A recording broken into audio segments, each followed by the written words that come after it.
بسم اللہ الرحمن الرحیم۔ السلام علیکم دوستو، دنیا بھر کی خبروں میں آج آپ سنیں گے، لیکن اس سے پہلے اگر ہو سکے تو لائک اور سبسکرائب کا بٹن ضرور دبا لیں۔ شکریہ۔ چارلس ہمارے بادشاہ نہیں، ہمیں بادشاہت نہیں چاہیے۔ برطانوی عوام۔ کیا اسرائیل کی الٹی گنتی شروع ہو گئی ہے؟ روس اور پولینڈ کے فوجی طیارے آمنے سامنے۔ پیوٹن پر حملہ ہم نے نہیں کیا، یوکرینی صدر۔ مودی کو اپنی چائے بنانے پر توجہ دینی چاہیے۔ دھماکوں نے کیف کو ہلا کر رکھ دیا، یوکرینی صدارتی محل کے اوپر drone. Chat G P T سے طبی مشورہ لینے پر ڈاکٹرز کیا کہتے ہیں؟ تو آئیے چلتے ہیں تفصیل کی جانب۔ چارلس سوم کو ہفتے کے روز ایسی حالت میں تاج پہنایا گیا کہ برطانوی عوام کو ایک جانب معاشی دشواریوں کا سامنا کرنا پڑ رہا ہے تو دوسری جانب انہیں تاج پوشی اور یوکرین کی جنگ کے بھاری اخراجات برداشت کرنے پر مجبور کیا جا رہا ہے۔ جب چارلس سوم کو ویسٹ منسٹر گرجا گھر میں تاج پہنا کر انہیں ان کے بقول سلطنت الہی کا بادشاہ بنایا جا رہا تھا تو محض چند سو میٹر کے فاصلے پر برطانوی عوام 21ویں صدی میں بادشاہت کا جواز نہ ہونے اور ناٹ مائی کنگ یعنی چارلس میرے بادشاہ نہیں کا نعرہ لگا رہے تھے۔ برطانوی عوام کی بڑی تعداد نے گزشتہ روز سڑکوں کا رخ کیا اور اعلان کیا کہ سلطنتی نظام ایک غیر جمہوری سسٹم ہے جسے عوام کی تائید حاصل نہیں ہے۔ مظاہرین نے یہ بھی کہا کہ سلطنت کے نام سے بس غلامی کے دور کی یاد تازہ ہوتی ہے۔ مظاہرین کا کہنا تھا کہ کیوں تاج پوشی کے اخراجات برطانوی شہریوں کی جیب سے لیے جا رہے ہیں، جبکہ اس ملک کی اکثریت اب سلطنتی خاندان کی حرکتوں سے عاجز آ چکی ہے۔ اخلاقی، مالی بدعنوانی، رسوائی، بد کرداری اور طلاق کے متعدد کیسز اب خاندان سلطنت برطانیہ کے روزمرہ کا معمول بن چکا ہے۔ ادھر اس خاندان کی شادی وغیرہ کی تقریبات، تاج پوشیوں اور تدفین کی شاہانہ رسومات نے بری طرح عام بجٹ پر دباؤ بڑھا دیا ہے۔ چارلس سوم کی تاج پوشی کی رسومات پر 25 کروڑ پاؤنڈ یعنی $314 ملین خرچ کیے جا چکے ہیں۔ یہ ایسے حال ہیں کہ لندن کی حکومت عوام کو کفایت شعاری اور اخراجات میں کمی کی تلقین کر رہی ہے اور اشیاء خورد و نوش اور توانائی کے شعبوں کی بڑھتی مہنگائی کا بوجھ بھی عام شہریوں پر ہی ڈال رہی ہے۔ اس درمیان برسر اقتدار کنزرویٹو پارٹی کے سینئر رکن نے ایک بیان جاری کر کے شہریوں کو اور بھی مشتعل کر دیا ہے۔ پارٹی کے نائب سربراہ لی اینڈرسن نے بادشاہت کے خلاف عوامی مظاہروں کے شرکا کی توہین کرتے ہوئے کہا ہے کہ وہ میرے بادشاہ نہیں ہے کا کیا مطلب ہے؟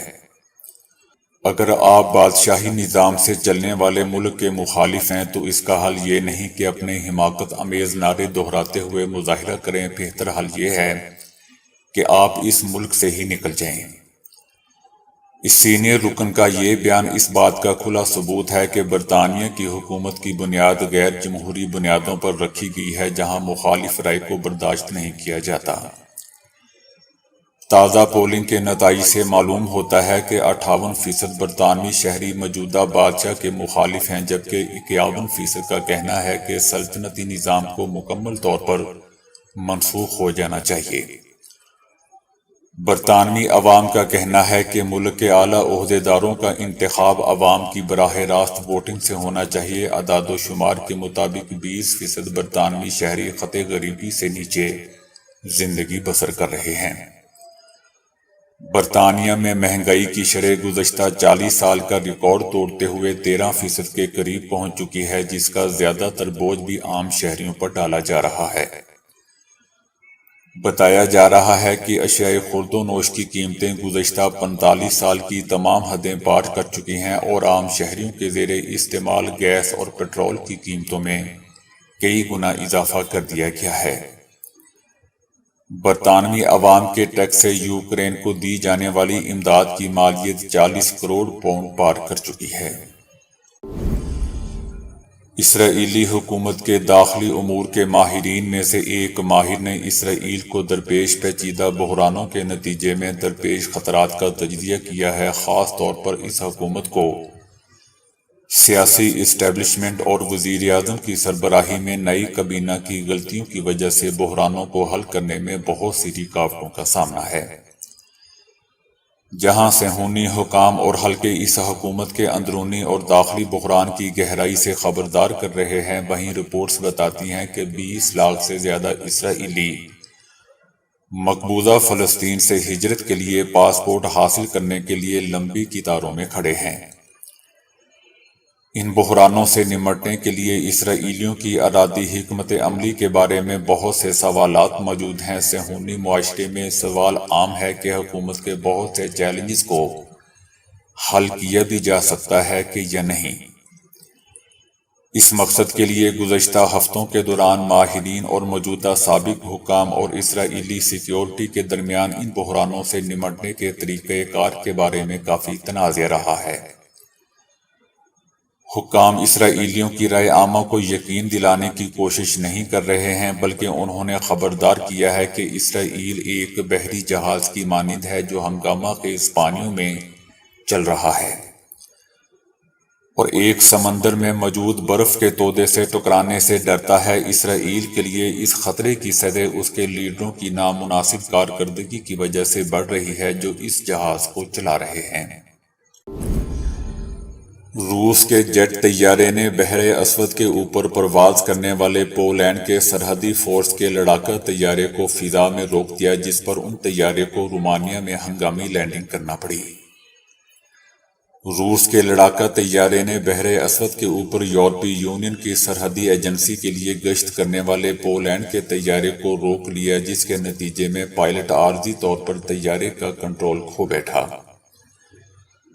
روس نے دعویٰ کیا کہ پولینڈ کی سرحدی فورس کا طیارہ کنٹرول ٹاور کو اطلاع دیے بغیر جارحانہ اور خطرناک انداز سے اور مطلوبہ حفاظتی فاصلہ برقرار رکھے بغیر 3 بار ہمارے سرحدی محافظ طیارے کے قریب پہنچا تھا۔ روسی طیاروں کے بروقت رد عمل کے باعث پولینڈ کے طیارے کو ہنگامی صورتحال کا سامنا کرنا پڑا اور پائلٹ نے طیارے کا کنٹرول کھو دیا اور اونچی پرواز سے بل کھاتے ہوئے نچلی پرواز پر آنا مجبور ہو گیا۔ دوسری جانب پولینڈ کا کہنا ہے کہ روسی طیارے نے ہمارے طیارے کے عین سامنے تقریباً 5 میٹر کی دوری پر پرواز کر کے ہمارے طیارے اور پائلٹ کو نقصان پہنچانے کی دانستہ کوشش کی۔ روسی طیارے کی جارحیت کے باعث ہمارے طیارے نے رومانیہ میں ہنگامی لینڈنگ کی۔ یوکرین نے روس کے صدر پیوٹن پر حملہ کرنے کی تردید کی ہے۔ یوکرین کے صدر نے بیان میں کہا ہے کہ روس کے صدر پیوٹن پر حملہ یوکرین نے نہیں کیا، ہم اپنی سرزمین پر اپنے لوگوں اور علاقوں کو بچانے کے لیے لڑ رہے ہیں۔ یوکرین روس کو نشانہ نہیں بنا رہا اور نہ ہی محل پر حملے سے ہمارا کوئی تعلق ہے، کیونکہ ایسا حملہ روس کے انتہائی رد عمل کا سبب بن سکتا ہے۔ روس نے گزشتہ روز دعویٰ کیا تھا کہ یوکرین نے صدر پیوٹن کو مارنے کی کوشش میں صدارتی محل کو ڈرون سے نشانہ بنایا۔ ڈرون حملے کے بعد روس کے میئر نے بغیر اجازت لیے ڈرون اڑانے پر پابندی عائد کر دی ہے۔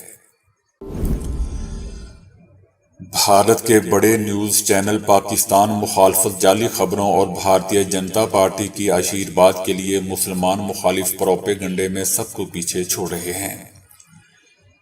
حال ہی میں ایک تصویر سوشل میڈیا پر وائرل ہو رہی تھی جس میں دیکھا جا سکتا ہے کہ ایک قبر کے اوپر لوہے کی جالی ہے اور اس پر تالا لگا ہوا ہے۔ اس تصویر کو لے کر الزام لگایا گیا کہ یہ قبر پاکستان میں ہے، جہاں والدین اپنی بیٹیوں کی قبروں کو بھی تالے لگاتے ہیں تاکہ ان کی باڈیز کو بچایا جا سکے۔ اس تصویر کو کئی بڑے بھارتی اشاعتی اداروں ANI، the times news, Times of India, the print Times اور NDTV سمیت دیگر چینلز نے بھی خوب اچھالا۔ پاکستان کے خلاف پروپیگنڈا کے طور پر استعمال کی جانے والی اس تصویر کے مشکوک دعوے کی سچائی تلاش کرنے کے لیے جب گوگل میپس اور سٹریٹ ویو سروسز کا استعمال کرتے ہوئے تصویر کو کراس چیک کیا گیا تو معلوم ہوا ہے کہ پاکستان کو نشانہ بنانے کے لیے جو تصویر استعمال کی جا رہی تھی وہ دراصل بھارت کے شہر حیدرآباد میں واقع قبرستان کی تھی۔ قبرستان حیدرآباد انڈیا میں واقع مسجد سالار ملک کے سامنے واقع ہے۔ تصویر میں دکھائی دینے والی قبروں کو خاندانوں کی طرف سے تالے لگائے گئے ہیں تاکہ دوسروں کو اپنے پیاروں کی قبروں کے اندر کسی اور باڈی کو دفن کرنے سے روکا جا سکے۔ پاکستانی حکام کا کہنا ہے کہ بھارتی میڈیا کو پاکستان کو بدنام کرنے اور نشانہ بنانے کے لیے اس طرح کا گھٹیا اور منفی پروپیگنڈا کرنے کی بجائے ہندوستان میں زندہ اور مردہ خواتین کے خلاف تشدد کے بڑھتے ہوئے دردناک واقعات کی سنگین صورتحال پر توجہ دینی چاہیے، اور مودی کو اپنی چائے بنانے پر توجہ دینی چاہیے جو ابل رہی ہے۔ اپنی چائے کو ابلنے سے بچائیں۔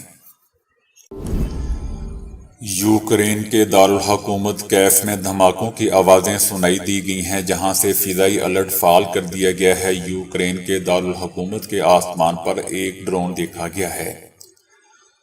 فوٹیج میں صدارتی محل کے اوپر ایک ڈرون دکھایا گیا ہے اور فضائی دفاع نے اسے مار گرایا ہے۔ یوکرینی حکام نے کیف اور اس کے اطراف کے علاقے کے لیے فضائی حملے کا الرٹ جاری کر دیا ہے، اور عینی شاہدین نے دارالحکومت میں چھوٹی گولیوں اور دھماکوں کی آوازیں سنی ہیں۔ گزشتہ رات بھی کیف میں ایک زوردار دھماکے کی آواز سنی گئی جس کے نتیجے میں ملٹری کمپلیکس پر بمباری کی گئی۔ عینی شاہدین کے مطابق یوکرین کے دارالحکومت میں گزشتہ رات 3.5 گھنٹے تک فضائی حملے کے سائرن کی آوازیں آتی رہیں۔ روس نے ایک بار پھر یوکرین پر حملہ کیا ہے۔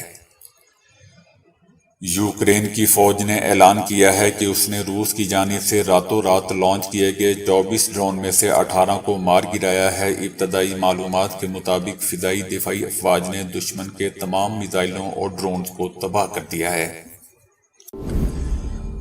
چیٹ جی پی ٹی ایک مقبول مگر متنازع آرٹیفیشل انٹیلیجنس پلیٹ فارم ہے جو صحت اور تندرستی سمیت مختلف موضوعات پر سوالات کے جوابات دینے کی صلاحیت رکھتا ہے، لیکن کیا ہمیں قابل اعتماد طبی معلومات فراہم کر سکتا ہے؟ اس کا جواب حاصل کرنے کے لیے ڈاکٹرز نے صحت سے متعلق کچھ عام سوالات تیار کیے جن کے جوابات سے چیٹ بوٹ کی قابلیت کا جائزہ لیا گیا تاکہ یہ معلوم ہو سکے کہ فراہم کردہ معلومات کتنی درست ہوتی ہیں۔ یہ اوپن اے آئی کا چیٹ بوٹ مختلف موضوعات پر مواد تحریر کرنے کا ایک جدید پلیٹ فارم بن چکا ہے جس نے امریکہ کے میڈیکل امتحانات جیسے مشکل امتحانات میں بھی جوابات دینے کی کافی حد تک مہارت حاصل کر لی ہے۔ کچھ لوگ صحت اور تندرستی کے مسائل کے بارے میں معلومات کے لیے بھی چیٹ جی پی ٹی کا استعمال کرتے ہیں، تاہم ماہرین کا ماننا ہے کہ یہ 100% صحیح طبی مشورہ فراہم نہیں کر سکتا۔ چیٹ جی پی ٹی کی درست اور تازہ ترین طبی معلومات کی صلاحیت جانچنے کے لیے ڈاکٹرز نے صحت سے متعلق اس سے چند عام سوالات پوچھے اور ان جوابات کا تجزیہ کیا۔ ماہرین نے پایا کہ چیٹ بوٹ صحت کے سوالات کا مناسب جواب دے سکتا ہے، لیکن اس میں حالیہ تحقیقی نتائج یعنی جدید ریسرچ شامل نہیں ہوتی۔ اس کے علاوہ طبی حالتوں سے متعلق فراہم کی گئی معلومات بہت ہی مبہم ہوتی ہیں۔ حال ہی میں ایک ایسا پرندہ الاسکا سے پرواز کر کے 12,000 کلومیٹر دور نیوزی لینڈ پہنچا ہے۔ تحقیق کے مطابق یہ پرندہ نہ رکا اور نہ ہی کہیں اترا اور اپنا سفر 11 دن میں مکمل کیا۔ اس طرح سائنسدانوں نے پہلی بار کسی پرندے کی طویل ترین پرواز ریکارڈ کی ہے۔ یہ دار چینی کے رنگ کا ایک بڑا اور شور مچانے والا پرندہ ہے، لیکن اس کی نقل مکانی کی صلاحیت بہت غیر معمولی ہے۔ ہر سال ایسے لاتعداد پرندے الاسکا سے نیوزی لینڈ تک جاتے ہیں، لیکن ان میں سے ایک خاص پرندے نے تمام ریکارڈ توڑ کر خود سائنسدانوں کو بھی حیران کر دیا۔ پرندوں کے ماہرین کہتے ہیں کہ قدرت نے اسے طویل نقل مکانی اور انتھک پرواز کے لیے پیدا کیا ہے۔ ان کے جسم میں غذا کی بچت اور توانائی کا قدرتی نظام موجود ہوتا ہے۔ ایک عرصے تک دوستوں ان پرندوں کو نیوزی لینڈ میں خوش بختی کی علامت سمجھا جاتا رہا تھا۔ چائنا کی ای کامرس کمپنی علی بابا کے بانی جیک ما نے مستقبل میں بھاری تنخواہ لینے اور امیر بننے کے لیے نوجوانوں کو سب سے بہترین مشورہ دے دیا ہے۔ ان کا کہنا ہے کہ آئندہ 30 سال میں کام اور روزگار کے حوالے سے دنیا بہت کچھ تبدیل ہونے جا رہی ہے۔ مصنوعی ذہانت کی ٹیکنالوجی عام ہو رہی ہے اور یہ انسانی علم کو مات دے دے گی اور اس کی وجہ سے کروڑوں لوگ بے روزگار ہو جائیں گے۔ جو لوگ آج اسی حساب سے سوچ کر چلیں گے وہ مستقبل میں امیر ترین لوگ ہوں گے، اور جو اس پہلو کو نظر انداز کریں گے ان کے لیے مستقبل بہت ہی دردناک اور تاریک ہوگا۔ جیک ما کا کہنا ہے کہ مستقبل ڈیٹا اور ڈیٹا انالیسس سے متعلق نوکریوں کا ہے۔ جو لوگ آج اس شعبے کی تعلیم حاصل کریں گے ان کا مستقبل بہت ہی تابناک ہوگا۔ وہ چند گھنٹے کام کریں گے اور بھاری آمدنی کمائیں گے۔ یہ لوگ دنیا کے کامیاب ترین لوگ ہوں گے۔ ان کا مزید کہنا تھا کہ اس وقت ہم ڈیٹا سے متعلق نوکریوں کی جو ڈیمانڈ دیکھ رہے ہیں یہ صرف شروعات ہیں۔ ڈیٹا انسانی زندگی میں سب سے اہم چیز بننے جا رہا ہے۔ مستقبل میں ہر چیز باہم انٹرنیٹ سے منسلک ہوگی اور ڈیٹا کے شعبے میں نوکریاں عام ہوں گی۔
تو دوستو ابھی کے لیے اتنا ہی۔ ویڈیو کو لائک اور شیئر کرنے کا بہت بہت شکریہ۔